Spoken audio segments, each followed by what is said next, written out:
Hello students, my name is Vikas Tawar and today I am going to explain the second part of the lesson number 4 in the Kingdom of Fools class 9th.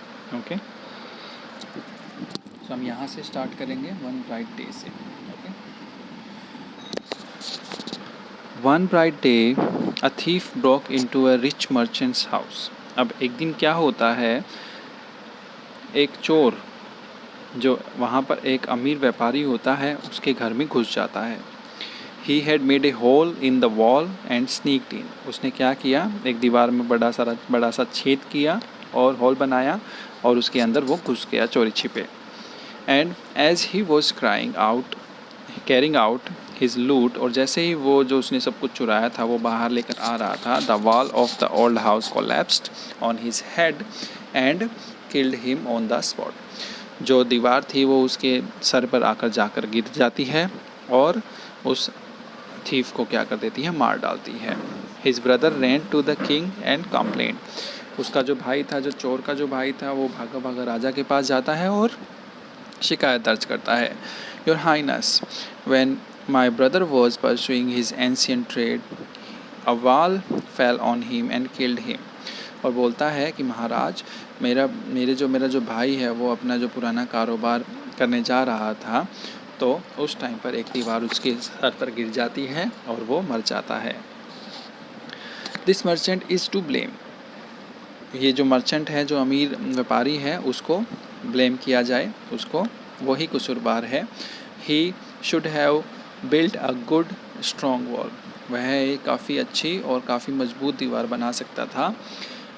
You must punish the wrongdoer and compensate the family of this injustice. और कहता है कि आपको जो जिसने वो गलत काम किया है, कुकर्म किया है, उसको पनिश करना चाहिए, उसको सजा देनी चाहिए. एंड कंपनसेट द फैमिली, और जो फैमिली है और जो अत्याचार हुआ है, अन्याय हुआ है, इनजस्टिस हुआ है, उसके लिए कंपनसेट करना चाहिए.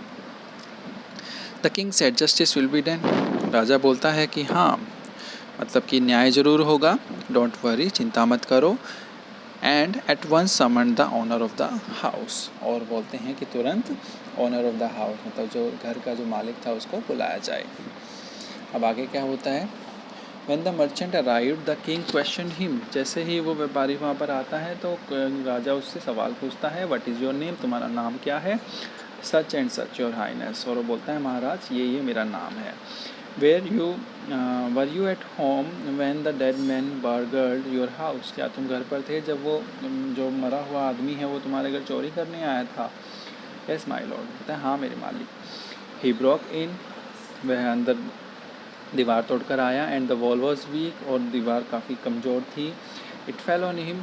और वो उसके ऊपर गिर जाती है. The accused pleads guilty. जो आरोपी है वो मतलब गिल्टी होता है, मतलब अपनी क्या बोलते हैं, अपना आरोप मानता है वो. Your wall killed this man's brother. तुम्हारी दीवार ने इस आदमी के भाई को मार डाला है. You have murdered him. तुमने एक आदमी को मार दिया है. We have to punish you. और हमें तुम्हें सज़ा देनी होगी. Lord said the helpless merchant. अब वो जो मर्चेंट है वो बोलता है, I didn't put up the wall. ये दीवार मैंने नहीं खड़ी की थी. It's really the fault of the man who built the wall. ये उसका फॉल्ट है जिसने ये दीवार बनाई है. He didn't built it right. उसने ये दीवार सही नहीं बनाई. You should punish him. आपको उसको पनिश करना चाहिए, सज़ा देनी चाहिए. Who is that. राजा बोलता है, अब वो कौन है. माई लॉर्ड, मेरे मालिक, this wall was built in my father's time. ये दीवार मेरे पिताजी के टाइम में बनी थी. I know the man. मैं आदमी को जानता हूँ. He is an old man now. वह बूढ़ा आदमी हो चुका है. He lives nearby. और वो पास ही में रहता है. The king sent out messengers to bring the bricklayer who had built the wall. अब राजा अपने आदमियों को भेज देता है, मैसेंजर्स को, सिपाहियों को भेज देता है, ताकि वो उस ब्रिकलेयर को बुला सके, राजगीर को बुला सके जिसने वो दीवार बनाई थी. They brought him. वो उसको लेकर आ जाते हैं. Tied hand and foot. और उसके हाथ और पाँव बांध देते हैं. You there, did you build this man's wall in his father's time. और बोलते हैं, क्या तुमने ही ये दीवार इसके पिताजी के टाइम पर बनाई थी. Yes my lord, I did. बोलते हैं, हाँ मेरे मालिक, मैंने बनाई थी. What kind of A wall is this that you built, ये किस तरीके की दीवार है जो तुमने बनाई थी। It has fallen on poor man and killed him, ये दीवार उस गरीब आदमी पर गिर गई थी और उसको मार डाला। यू हैव मर्डर्ड हिम, तुमने उसको मार डाला। We have to punish you by death, और हमें तुम्हें अब सजाए मौत देनी होगी। Before the king could order the execution, फांसी की सज़ा सुनाने से पहले the poor bricklayer pleaded, अब जो बेचारा ब्रिक लेयर था वो क्या करता है, प्रार्थना करता है। प्लीज़ लिसन टू मी, कृपया करके मुझे सुनो। Before you give your order, तो आपके आदेश देने से पहले कृपया करके मुझे सुनो। It's true I build this wall and it was no good, वो बोलता है ये सच है कि मैंने दीवार बनाई थी लेकिन और ये बिल्कुल भी सही नहीं बनी थी। But that was because my mind was not on it, ये इसीलिए ऐसी बनी है क्योंकि मेरा दिमाग उस टाइम पर काम नहीं कर रहा था। I remember very well A dancing girl who was going up and down that street all day with her anklet Chiclets, मुझे याद है कि उस दिन एक नाचने वाली जो लड़की थी वो वहाँ से ऊपर नीचे की तरफ जा रही थी और उसके पाँव में जो पाजेब थी वो बच रही थी। पूरे दिन वो गली में घूम रही थी। And I couldn't keep my I on my mind on the wall I was building, और मेरा दिमाग उस टाइम पर काम नहीं कर रहा था क्योंकि मेरा सारा दिमाग वो डिस्ट्रैक्ट हो रहा था। ठीक है, जो बिल्डिंग बना रहा था उस पर वो दिमाग काम नहीं कर रहा था उसका। You must get that dancing girl, आपको उस डांसिंग गर्ल को पकड़ना चाहिए। I know where she lives, मैं जानता हूँ वो कहाँ रहती है। यू आर राइट, तुम ठीक कह रहे हो। द केस डीपन्स, और घटना काफ़ी गहरी हो जाती है। We must look into it, और हमें इस पर बिल्कुल ध्यान से देखना होगा। It is not easy to जज सच कॉम्प्लिकेटेड केसेस, वे बोलता है ऐसे उलझी हुई घटनाएं हैं वो काफ़ी आसान, वो बिल्कुल भी आसान नहीं होती निर्णय लेने के लिए। लेट्स गेट द डांसर, उस डांसर को बुलाया जाए। वेर एवर शी इज़, वो कहीं भी हो। The dancing girl now N old man, अब जो नाचने वाली जो लड़की थी वो अब बूढ़ी औरत हो चुकी थी।